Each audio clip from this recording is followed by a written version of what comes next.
अगर आप भी लेना चाहते हैं देश दुनिया की तमाम जानकारी तो आज ही सब्सक्राइब करें हमारे चैनल को। साथ ही नीचे दिए बेल आइकन को जरूर दबाएं ताकि हर अपडेट आप तक पहुंच सके। नमस्कार, साक्षी न्यूज नेटवर्क और आप सभी का स्वागत है।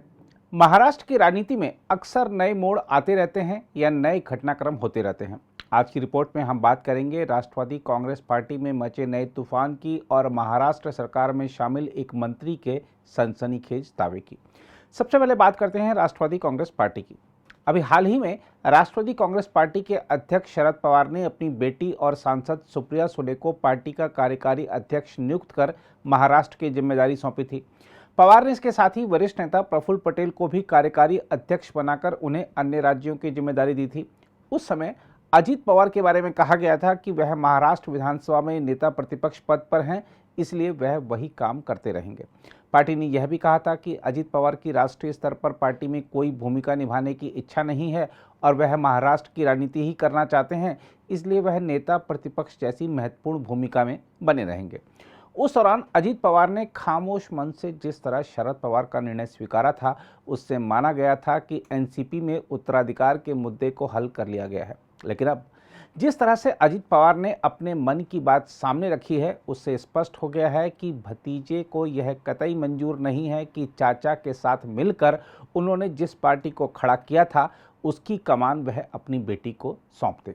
यह कुछ वैसा ही है जैसा कि शिवसेना में बाला साहब ठाकरे के ज़माने में देखने को मिला था। उस समय उनके भतीजे राज ठाकरे ने उद्धव ठाकरे को शिवसेना की कमान सौंपे जाने का विरोध करते हुए कहा था कि जिस पार्टी को खड़ा करने के लिए उन्होंने अपना पसीना बहाया, उसकी कमान एक तरफा रूप से अपने पुत्र को सौंपा जाना गलत है। हम आपको बता दें कि अजीत पवार ने अब जो कुछ कहा है उससे महाराष्ट्र की राजनीति में नया तूफान आ गया है। अजीत पवार ने पार्टी नेतृत्व से अपील की है कि वह उन्हें महाराष्ट्र विधानसभा में नेता प्रतिपक्ष की जिम्मेदारी से मुक्त कर दें और उन्हें पार्टी संगठन में कोई भूमिका सौंपें। मुंबई में आयोजित एनसीपी के 24वें स्थापना दिवस कार्यक्रम में अजीत पवार ने यह मांग रखी। एवढंच सांगायचंय, आता इतके वर्ष सगळीकडे काम केलंय, मला स्टेजवरच्या मान्यवरांना आपल्यालाही सगळ्यांना सांगायचंय, मला विरोधी पक्ष नेत्यामध्ये फार काही इंटरेस्ट नव्हता, परंतु आमदारांनी आग्रह केला, त्यांनी ते सह्या केल्या आणि त्याच्यामुळे मी त्यांच्या खातर आणि नेते मंडळींनी पण सांगितलं अजित तू त्या ठिकाणी हो। एक वर्ष मी विरोधी पक्ष नेतेपद सांभाळले। ते सांभाळत असताना काहींचं म्हणणं तू कडक वागत नाही। आता म्हणलं काय त्यांची गचुरी धरू का काय करू, कडक वागत नाही म्हणजे काय अजून कळत नाही। पण म्हणलं आता बस झालं, मला त्याच्यातनं मुक्त करा आणि संघटनेची जबाबदारी द्या आणि मग कशा पद्धतीने पक्ष चालतो। एक मिनिट, अर्थात हा अधिकार हा नेते मंडळींचा आहे, पण माझी इच्छा आहे, बाकीचे वेगवेगळे इच्छा प्रदर्शित करतात। आजपर्यंत पक्षाने जी जबाबदारी दिली। ताज़ा अटकलों को हवा देने वाली एक टिप्पणी में अजीत पवार ने यह भी कहा है कि मुझे बताया गया है कि मैं नेता प्रतिपक्ष के तौर पर सख्त व्यवहार नहीं करता हूं। उन्होंने कहा, मुझे नेता प्रतिपक्ष के रूप में काम करने में कभी दिलचस्पी नहीं थी, लेकिन पार्टी विधायकों की मांग पर यह भूमिका मैंने स्वीकार की थी। अजीत ने हालांकि यह भी कहा कि उनकी मांग पर फैसला करना एनसीपी नेतृत्व पर निर्भर है। उन्होंने कहा, मुझे पार्टी संगठन में कोई भी पद दे दें, मुझे जो भी जिम्मेदारी सौंपी जाएगी उसके साथ पूरा न्याय करूंगा। अजीत पवार ने साथ ही मुंबई और विदर्भ में एनसीपी संगठन को मजबूत करने की आवश्यकता पर भी जोर दिया। हम आपको यह भी बता दें कि पहले भी इस तरह की अटकलें लगती रही हैं कि अजीत पवार पार्टी छोड़ सकते हैं।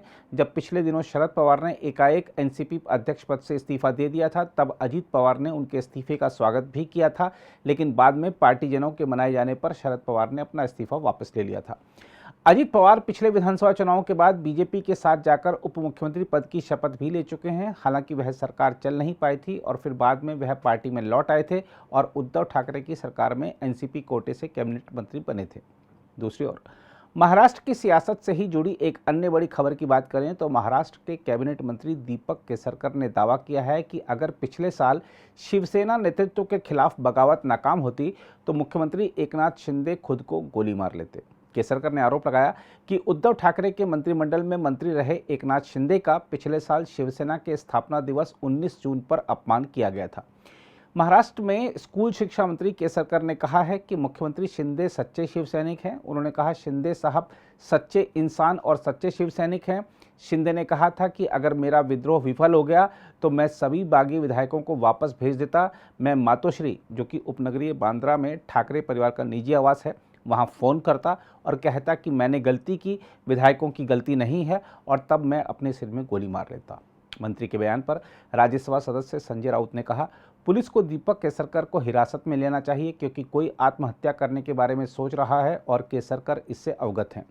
उन्होंने कहा, यदि कल वह विधानसभा अध्यक्ष के निर्णय, जो कि विधायकों की अयोग्यता से संबंधित है, उसके बाद आत्महत्या कर लेते हैं तो केसरकर को तुरंत हिरासत में ले लिया जाना चाहिए।